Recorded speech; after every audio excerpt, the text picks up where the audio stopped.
As entrepreneurs, we all have a reason why we chose to leave our 9 to 5 for an 8 a.m. to 10 p.m. I'm here to capture those stories of why we all hustle and grind for our companies. Kathy Goughenour is a founder of Virtual Expert Training, where she teaches professional women how to build their own work-from-anywhere virtual expert businesses. Kathy runs her virtual empire from her dream home, which is a tiny cabin in the middle of a Missouri national forest. She can be found sporting a tiara most of the time, and she wears PJs, not gowns. Yes, you got it, PJs and tiaras, because that's the type of kingdom she is ruling. And why not? She knows that when you become a powerful woman, you can make your own rules. So, Kathy, thank you so much for being on the show today. I really appreciate it a lot. I am super excited to be here with you, Andrew. Thank you for inviting me. Anytime. And, one of the things I really love about what you do is I'm a huge advocate for virtual assistants. It goes back to a core concept I have in my business where it's, hire your weaknesses. For me, it's like, bookkeeping. I have a business degree, but I hate it and I won't do it. It's a weakness for me, things like this, like scheduling my calendar is something that's difficult for me. I like to have somebody else and focus on it so I can focus on my zone of genius. And so I really love what you do specifically. Yeah. And Thank you so much, Andrew. I appreciate that. I'm right there with you. Mhm. I have a lot of weaknesses. Talking is about the only one that isn't a weakness, unless you consider over talking a weakness. But I'm with you on the bookkeeping thing. That is a key one that I will never release again. I can't imagine, even in retirement, not having a bookkeeper. Exactly. And I think that's one that just about every entrepreneur has is it's that boring stuff that we don't want to do because we're visionaries. We're out creating really cool stuff with our friends. We're out talking. I mean, that was one of the reasons I did the podcast, Kathy, is I am so good at talking. That is what I love doing. This charges my batteries, I'm having with to you, go out, Andrew. Me too.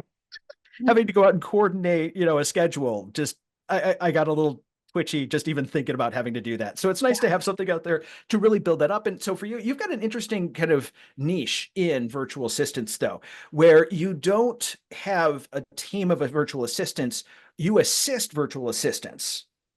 Yes. So let me just uh, talk about this for a second. So Sure. I am not a VA agency. Yeah. So people do not come to me to hire VAs from me. Mhm. What I do is I help virtual assistants and freelancers grow their businesses to six figures and beyond, or whatever it is they want, because I really believe that success is incredibly individual. And you might be surprised that when I ask most people what success means to them, they don't know. They haven't thought about it because, especially in my era, Andrew, I'm quite a bit older than you. I'm 67. And in my era, I don't know about when you grew up, but when I grew up, it was get a degree, Mhm. get a job at a corporation, stay there until you retire, and then you can have fun. Mhm. Yeah. I'm 47. It was the same thing. That was what the expectation was because that's what our parents did, and we didn't understand a lot about like with me. I, I rejected the reality and I substituted my own. I was not somebody it was like listening to an orchestra play out of tune and everyone around you going, oh, that's so nice. And it's like, no, there's something wrong. Well, I got to that point. I Oh, bought cool. in, I heard the music of the orchestra for almost 20 years. Mhm, And then I stopped getting promoted. mhm, And I went to my boss and said, why am I not getting promoted? And the first thing he told me was, you don't have a master's degree. If you had a master's degree, you'd get promoted. So, of course, I went back and got my master's. And the very next promotion that happened was someone that didn't even have an undergrad. So I went back in again and said, hey, what's up? She didn't have an undergrad. I have my master's now. And he said, well, do you want to know the truth? And I was like, guess what? I wanted to know the truth 2 years ago. And he said, you laugh and smile too much. And until you change that, you're never going to get promoted again in this corporation. I'm not kidding you, Andrew. And I was 40 years old at the time. And I went back to my little dark cubicle and I cried. And I thought, oh my gosh, I have to change who I am.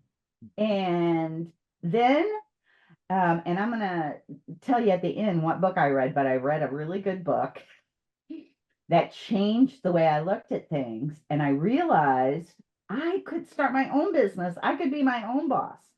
And so I put this plan together, and 6 months later, I quit. And when I went in with that resignation letter, that same boss said, "You're making the biggest mistake of your life. You're never going to make this kind of money again." And just out of my mouth came, "I'm going to double it." I don't know why, but that's what came out. And so then I was really, really, really focused on doubling, which, by the way, in hindsight, wasn't a good thing to do because I was too focused on that number. But I did indeed double it. And in the end, 10 times it. Mm-hmm. And I think he was very right. You'll never make that money again. That's way below what you're worth. I love that, Andrew. That I wish I would have said that to him instead. Yeah. Looks like you did because you succeeded, right? You know, and that's the thing is you succeeded at this, and you did that thing that most entrepreneurs do, where we're like, just something's wrong. You know, I heard somebody years ago tell me that, you know, degrees are, there's BS for BS, then And there's believe me, I more have S, and BS. then yep, and then there's MS, more S, and then piled higher and deeper is what PhD stands for. Luckily, and I'm really honest when I say luckily, I did not go on to get a PhD. I thought about it. Believe me, I did think about it. Mm-hmm. And I had a really smart PhD tell me something, and he said, "What's the real reason you're going for this?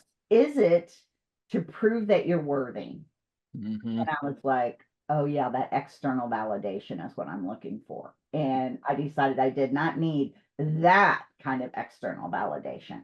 Yeah. And I think as entrepreneurs, I have no problem with college education. I have one. I've Well, got a me bachelor's neither. degree, If so that it's sort of what thing. you want, Yeah, go for it. But if exactly. it's Yeah. not what you want and you're doing it for somebody else, which is what Yes. I was doing, that's a bad idea.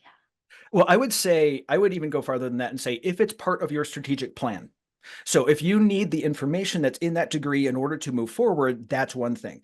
You don't want to go out and get like a gender studies degree. There's nothing you're really going to do with it. It's not part, it's just to getting a degree for that, like you said, that validation. Getting that degree just because you think you have to, that's money wasted. If you have a specific degree, like you want to go into a, you know, you want to get a business degree. I love the fact I got a business degree because I'm using a lot of that information now, and it was very helpful to me. So that was part of a strategic plan. So I think that's one of the things we need to think about as entrepreneurs is that's not, it doesn't have to be the end goal. Like, you know, I have a niece and I'm setting up a fund for her right now. And that fund's going to either be for college if it's part of her plan. And I want to see what that plan is. Like, I don't want to just have a random degree, or Mhm. you get that money to start a business, but I have to see a business plan. I And I think love that, I it. think both of them are That's valid. Yeah. yeah, she's Yeah. a lucky one. She's an entrepreneur too. Oh my God. she, Mhm. she made pipe cleaner people. I'm just, this is proud uncle moment. She made pipe cleaner people and then sold them to people. I think she spent like $3 on supplies and made 15.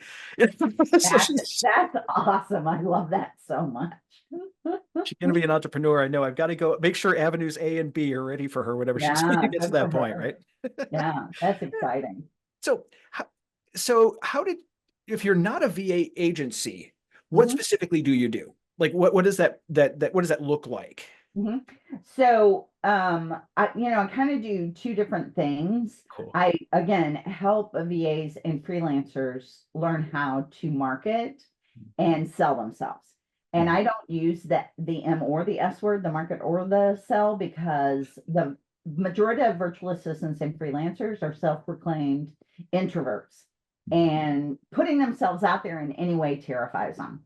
Mhm. So, in doing my research, I discovered that what they want to learn how to do is find clients, get clients, find clients, and keep clients. Those three things. Mhm. And those are the three things that I help them do.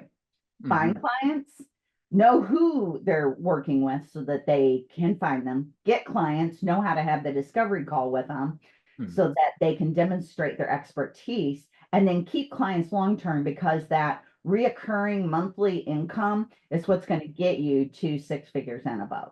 Exactly. And I think that's something that's hard for freelancers, having been a freelancer for a little over 7 years at this point, and being a part of a group of freelancers. I thankfully found a group of people that do what I do, like very early on when I first started off in business. And it is difficult that those first few couple of years trying to find that stable income, trying to get those clients coming in. It's hard.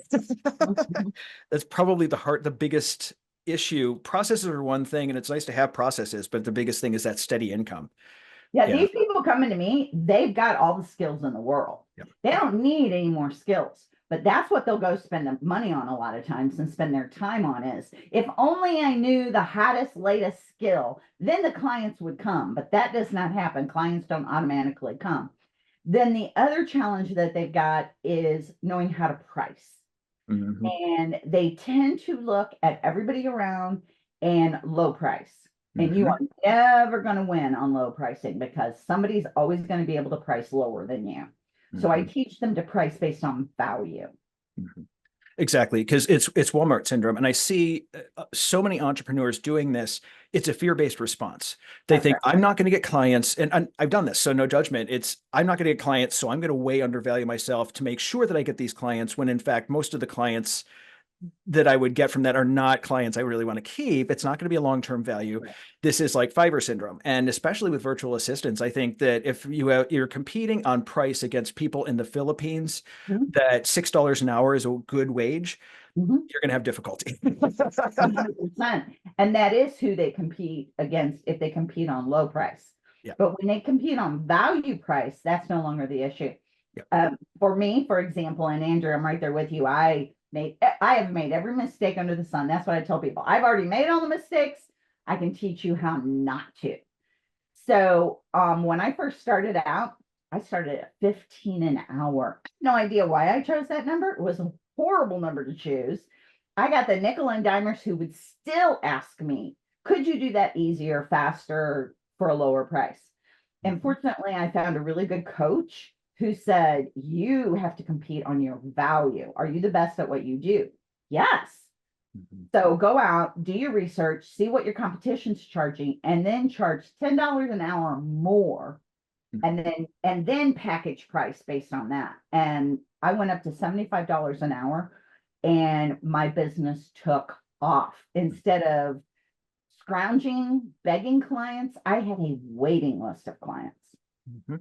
And that's I've seen that, and not just in virtual assistants, but a lot of different Oh yeah. and once I did it, once I significantly increased my price, Mhm. I have so many more fun clients. Like this are the Oh people that are yeah. like, dude, money's not a thing. I see your value. I'm gonna do this. Let's just go That's deal. right. Yeah, let's go That's make some right. cool stuff. Yeah, I don't get I would rather have one $10,000 client than 10 $1,000 clients any day of the Absolutely. week. Me Yep. too. Me too.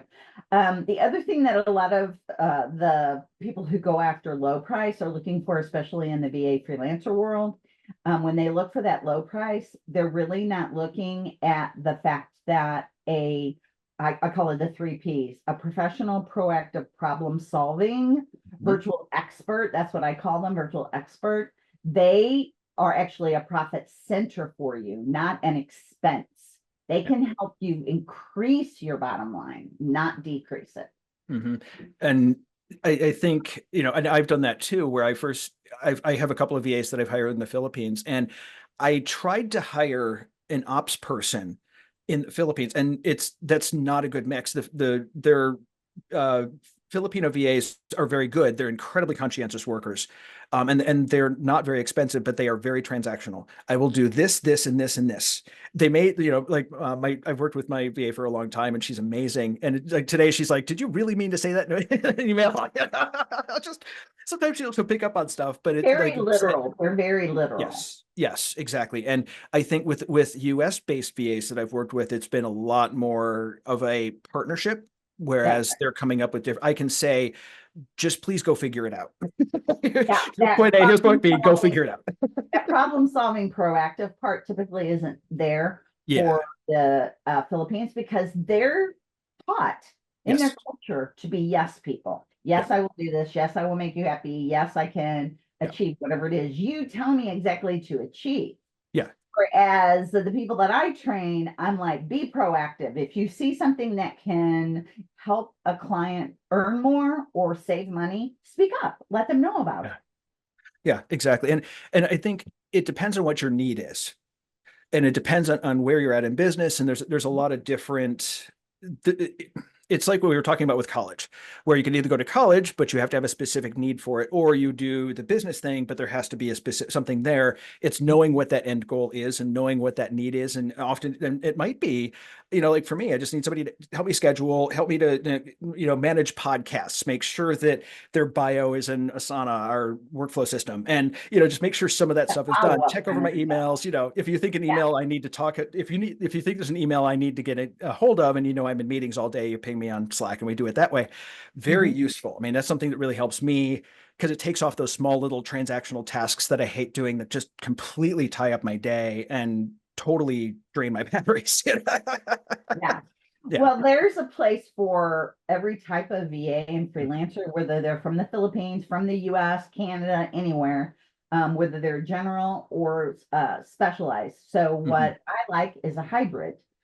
Okay. Um, you have the VAs that you need in the positions that you need them in, just like employees, right? Except for they're Mhm. independent contractors. So you might have a couple of VAs overseas that are doing those non-cultural based tasks, non-English or language based tasks. Mhm. And then you have your VA or Canada-based VAs who are either overseeing them, doing your operations, writing for you, or whatever else it is. Like we, as a virtual expert, you can even be a salesperson. Believe it or not, I have a couple of VAs who are great salespeople. Interesting. See, I Mhm. never quite thought about that as a VA. I mean, salespeople is an independent contractors or something that's been around for a long time, but Exactly. never thought about, yeah, huh, interesting. Yeah, if there is a need for it, I have somebody who specializes in it. That's what I do. I keep my finger on the pulse of what's happening online, and Hmm. whatever the newest hot thing is, like I don't know if you've noticed, but Go High Level has exploded all of a sudden, even though it's Yep. been around for quite a while. So I reached into my group and said, hey, anybody here who's techie want to specialize in this? So I've got somebody specializing in that. Because what I want is I want you to be able to hire somebody who can hit the ground running and understand how to run these things for you.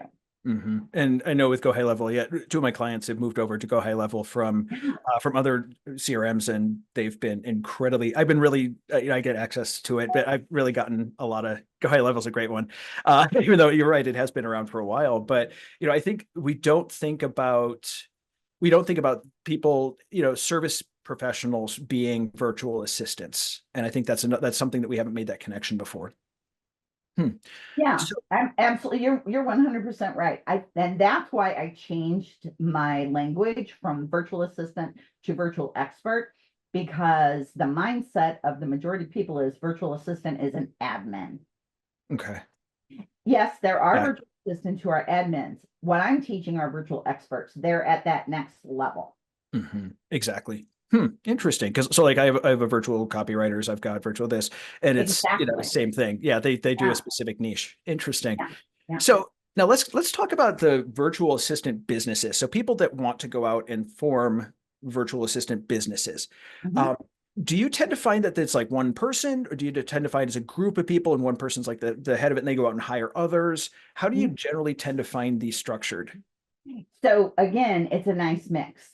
Mm, Some people, and by the way, I have a lot of people who come to me to get referrals to virtual experts. mm, So I do have my finger on the pulse of that also. And it's about 50-50, I would say, of those looking. I really just want to work with an individual. I don't want a team or an mm, agency. So let me talk a minute about that. There's actually three different levels. There's that individual person who doesn't have a team and they're not part of an agency, right? They're just the individual virtual expert. A lot of bookkeepers are like that.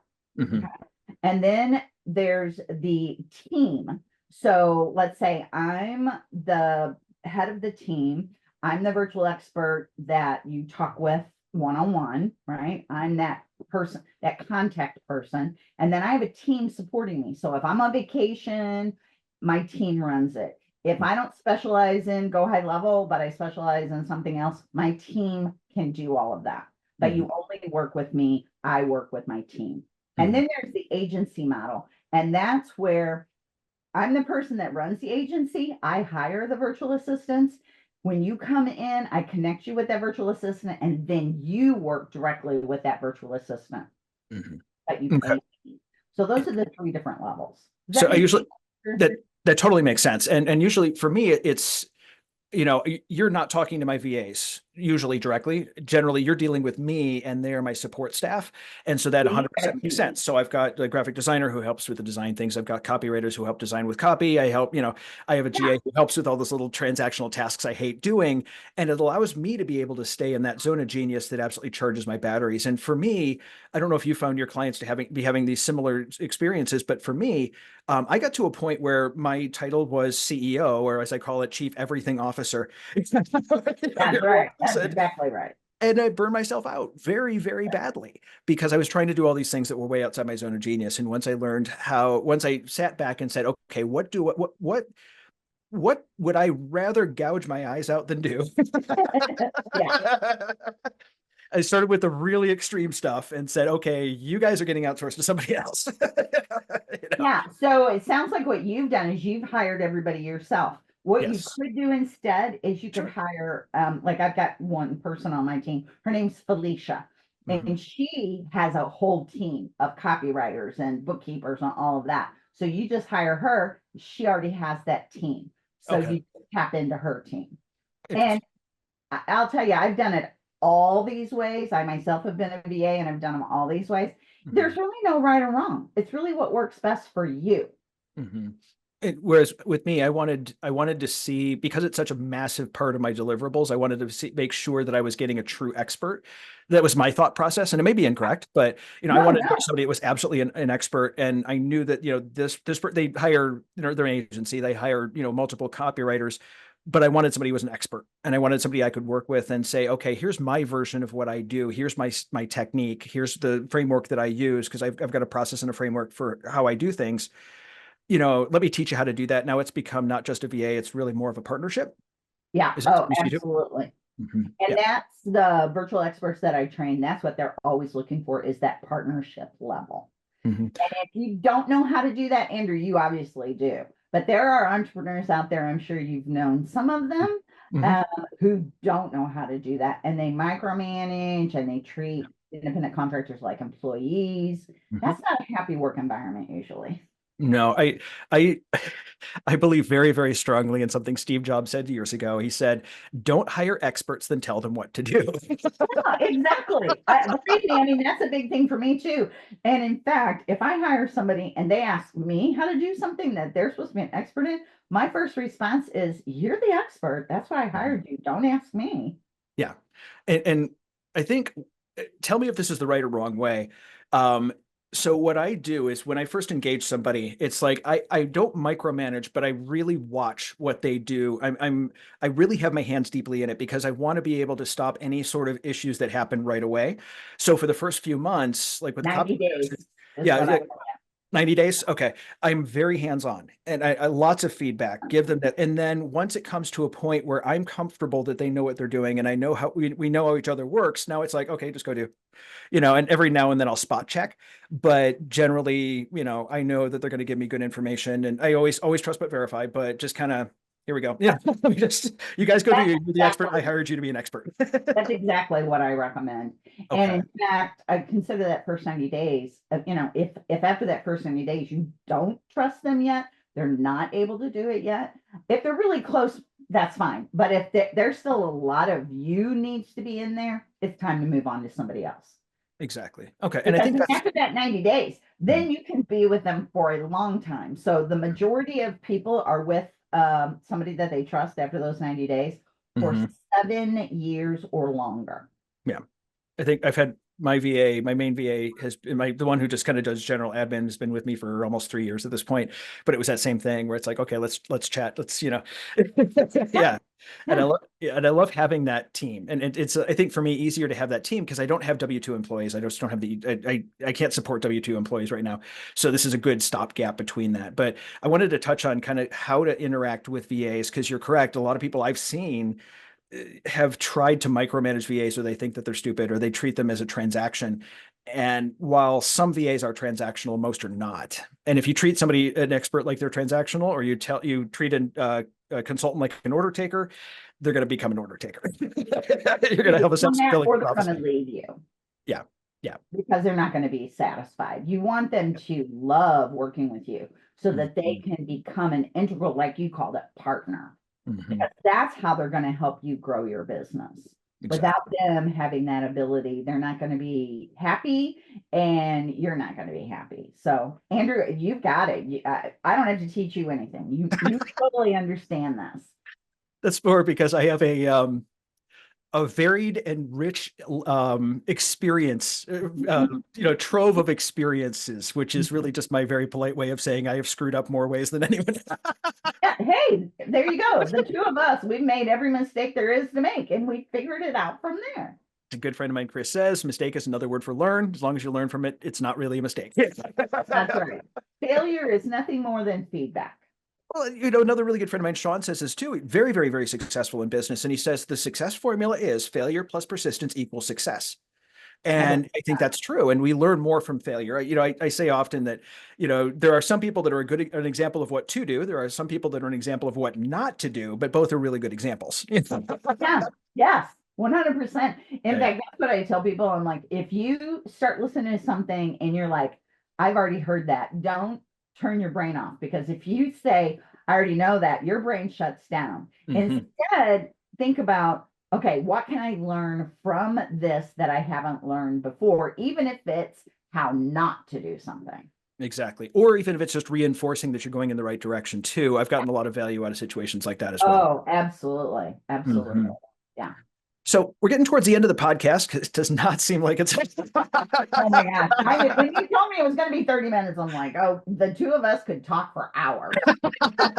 Exactly. Exactly. I love it. So there is one question that I really want to make sure we get it to, and that is, and you alluded to it a little bit at first, but let's do the massive that Yeah, word. The massive reveal. There we are. that's right. Sometimes words. What is one podcast or book that has had a major impact on your life? So the book that helped me realize that I could actually create my own business is Wishcraft. Wishcraft, not witch, but Uh-huh. witch. Uh-huh. Wishcraft by Barbara Scher, Okay. Scher. And what I learned from her was you don't have to be like the most brilliant person in the human race to build your own business. You just have to know a little bit more than your clients, and then you're the expert, Hmm. and you can build a very profitable business. Hmm. And if you don't mind, I would also like to Yeah. share a podcast.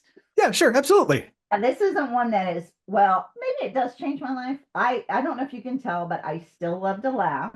I'm wearing a tiara right now, Love and it. I would never have been able to wear a tiara at my Fortune 500 corporate job. Uh, Hmm. so laughter is a really important part of my life. And the podcast that makes me laugh more than any is Conan O'Brien's Conan Needs a Friend. I don't know. Have you ever listened to that, Andrew? No, I haven't. No. Conan O'Brien Needs a Friend. I started listening to it during COVID and I listened to every episode and I have never laughed so much. And I wasn't a huge Conan O'Brien fan ever, but his No. podcast is amazing. So Interesting. if you Huh. need to laugh, oh my gosh, Conan O'Brien Needs a Friend. Huh. I will have to check that one out. That I'm always scared. I'm scared about asking this question because so far we have 30 something episodes published at this, or that'll be published by the time this podcast comes out. My Amazon budget, because I have a line item in my budget just for Amazon books, it's going to be so big. Oh yeah. Oh yeah. Oh yeah. But I'm also one of those people that believes that there are, I read every single day and I Oh, make sure that it's a certain amount, and it's always some sort of book either to help me hone my craft or something to help me build my business or a personal development book. I mean, one of the huge books that I had was David Goggins' Can't Hurt Me. Huge book. If you ever listen to that, make sure you listen to the audio book because he does a whole podcast inside the audiobook. oh Um, wow. Okay. Yep. Great. I literally grew up down the street from where David Goggins lived till he was 6. So I have a personal connection to it as well. But just, I'm always listening to something. I'm always absorbing something for it. And so I like to, that's why I like to ask that question. And it sounds like you're the same, just really Oh, great big question. readers. Yeah. Awesome. Oh my gosh, a huge reader. And if I'm not listening to an audiobook, I'm listening to a podcast. So I'm right there. True story. Well, Kathy, thank you so much for being on the podcast today. I really appreciate having you here. Andrew, thank you so much. It's been a delight. Same here. Thanks again for joining us on the Hustle and Grind podcast. If you'd like to learn more about Kathy, check out the link in the description.